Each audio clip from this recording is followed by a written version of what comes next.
আজকে আমি আপনাদের মাঝে ভীষণ Nice. মজাদার একটা ডাল এবং মাংস দিয়ে খুবই মজাদার একটা চপ রেসিপি নিয়ে এসেছি। রমজান মাসে এই চপটি খুব সহজভাবে ঘরোয়া জিনিস দিয়ে তৈরি করতে পারবেন এবং খুবই তাড়াতাড়ি হয়ে যাবে। খুবই মজাদার একটা চপ।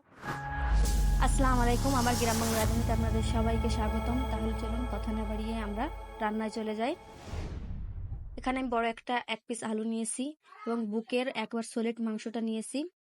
2টো গোলমরিচ দিয়েছি, 1 কাপ মসুরের ডাল দিয়েছি। আপনারা এখানে বটির ডালও দিয়ে করতে পারেন, কোনো সমস্যা নেই। এখানে আমি সামান্য একটু আদা রসুন পেস্ট দিয়েছি এবং শুকনো মরিচ বাটা দিয়েছি সামান্য একটু হলুদের গুঁড়া দিয়েছি, স্বাদ মতন লবণ দিয়েছি, সামান্য কয়েকটা গোটা জিরে দিয়েছি এবং পরিমাণ মতো পানি দিয়ে দিচ্ছি যাতে মাংসটা এবং ডালটা এবং আলুটা সিদ্ধ হয়ে যায় সুন্দর মতো, সেজন্য দিয়ে একটু নেড়েচেড়ে দিয়েছি। এরপর যা দেখুন জাল উঠে গেছে, কত সুন্দর। আমার মাংসটা কিন্তু অলরেডি সেদ্ধ হয়ে গেছে। এ পর্যায়ে মাংসটাকে সুন্দর করে নামিয়ে নিব। নিয়ে এবারে মাংসটাকে ঠান্ডা করে মাংসটা ছাড়িয়ে নিব এরকম চিকুন চিকুন করে, যাতে করে দলা পেকে বা বেশি না থাকে একসঙ্গে। এবারে চিকুন চিকুন করে এটাকে ছাড়িয়ে নিতে হবে। ছাড়িয়ে নেওয়ার পর এটাকে আমি সাইডে রেখে যে ডাল এবং আলুটা ওটা সুন্দর করে নেড়েচেড়ে একেবারে শুকিয়ে রান্না করে নিতে হবে। এবার মাংসটা দিয়ে দিব। একসঙ্গে মাংসটাকে দিয়ে সুন্দর করে নেড়ে চেড়ে একেবারে শুকনো একটা ডো তৈরি করতে হবে। সুন্দর করে নেড়ে চেড়ে নেবেন, জালটা মিডিয়াম টু লোতে রাখবেন। দেখুন এই পর্যায়ে আমার এটা হয়ে গেছে, এবার এটা নামিয়ে নিয়েছি।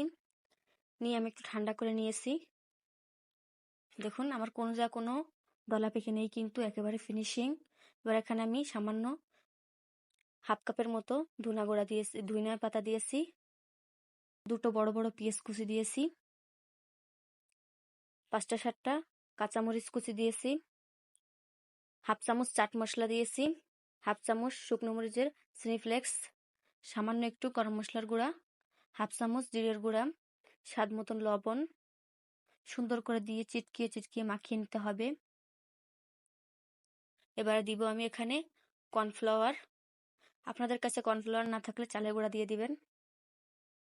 এখানে আমি 2 টেবিল চামচ পরিমাণ কর্নফ্লাওয়ার দিয়েছি এবং একটা ডিম দিয়ে নিচ্ছি। তাদের সুন্দর করে কচলিয়ে মেখে নেবেন, যাতে করে একেবারে সবকিছুর সঙ্গে সবকিছু সুন্দর করে মিশে যায়। দেখুন আমার মাখানো কিন্তু শেষ। এবার এটাকে আমি শেপ দিয়ে নিব চপের। আপনারা গোল শেপও দিতে পারেন, লম্বা শেপও দিতে পারেন। আমি এরকম শেপ দিয়ে নিয়েছি। বল শেপ দিবেন কিংবা লম্বা শেপ দিবেন, সেটা আপনাদের ইচ্ছা। আমি আপনাদের 2-3টে শেপ দিয়ে দেখিয়ে দিচ্ছি। দেখুন আমি কতটা পুরো রেখেছি তাও দেখিয়ে দিলাম। পাতলা করে দিবেন শেপটা, তাহলে অনেক বেশি ভালো হবে। পর্যায়ে শেপ দেওয়া শেষ। একটা কড়াই নিয়ে নিয়েছি, কড়াইতে তেল হালকা গরম করেই আমি চপগুলো দিয়ে দিব। জালটা লোতে রেখে চপগুলো ভাজবেন, তা না হলে কিন্তু ভিতরে কাঁচা থেকে যাবে, খেতে একেবারে ভালো লাগবে না। আমি একটা প্লেটে টিস্যু দিয়ে নিয়েছি, কারণ চপগুলো নামিয়ে এরপরে রাখবো, এই জন্য। তাহলে তেলটা একেবারে টেনে নিবে, খেতে অনেক বেশি ভালো লাগবে। আমার পছন্দ মতন একটা কালার করেই আমি নামিয়ে নিচ্ছি চপগুলো। এই দেখুন আমার চপগুলো কিন্তু একেবারে ভাজা শেষ। আমি এবার এটা নামিয়ে নিচ্ছি। এটার পরে নামালে হবে কি, তেলটা একেবারে টেনে নিবে টিস্যুটাই, খেতে অনেক বেশি ক্রিস্পি লাগবে।